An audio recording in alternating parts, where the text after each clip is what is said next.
নমস্কাৰ, মই মোহাম্মদ দিলদাৰ হুছেইন। চিপাঝাৰত হৈ যোৱা দুৰ্ঘটনাক লৈ মই এটা মোৰ স্বৰচিত কবিতা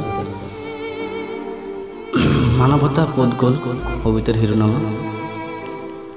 আজি কবিতাটোৰ শিৰোনামাৰ আপোনালোকে সকলোৱে গম পাইছে। কবিতাটোৰ জৰিয়তে মৃত্যু হোৱা মানুহজনৰ হৃদয়ৰ চিৎকাৰখিনি মই কবিতাৰ ভাষাৰে প্ৰকাশ কৰিম।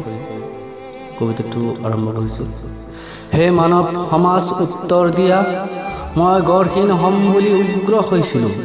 মই দৌৰি আহিছিলোঁ লাঠি এটা লৈ, কিন্তু কাকো আঘাত কৰাটো নাছিলোঁ। মোৰ কি দোষ আছিল? জীৱনতে মাৰি পেলালে। মোৰ পৰিয়াল আছে, কোনে চাব, কোনে সংগ দিব? নাই মানৱতা, নাই প্ৰেমানুভৱ, সকলোতে উগ্ৰতা। হে ফটোগ্ৰাফাৰ, তুমি কিয় আঘাত কৰিলা? মই উগ্ৰ হৈছিলোঁ শূন্য হ'ম বুলি।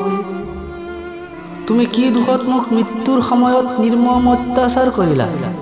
তোমাৰতো কোনো ক্ষতি কৰা নাছিলোঁ।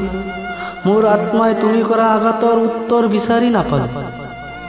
হে মানৱ সমাজ, মই পাম নে উচিত বিচাৰ, নে ওলাই যাব আইনৰ চকু ফালুৰি কাটি? মই মোৰ কাৰণে চিন্তা নকৰোঁ, মোৰ লগত যি হ'ল সেয়াই হ'ল। মোৰ পৰিয়ালৰ কি হ'ব? মোৰ ল'ৰা ছোৱালীৰ কি হ'ব? এবাৰ চিন্তা কৰা চৰকাৰ, সত্যৰ প্ৰতীক হৈ চিনাকি দিয়া। হে ফটোগ্ৰাফাৰ, তোমাৰ অকণো মায়া নালাগিল নে? মই তোমাৰ দেউতাৰ বয়সীয়া আছিলোঁ, কেনেকৈ আঘাত কৰিলা? এবাৰ তোমাৰ দেউতাৰ কথাও মনত নপৰিল নে?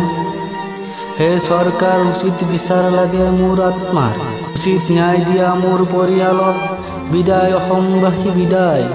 মানৱতা ৰক্ষা কৰা, ৰক্ষা কৰা।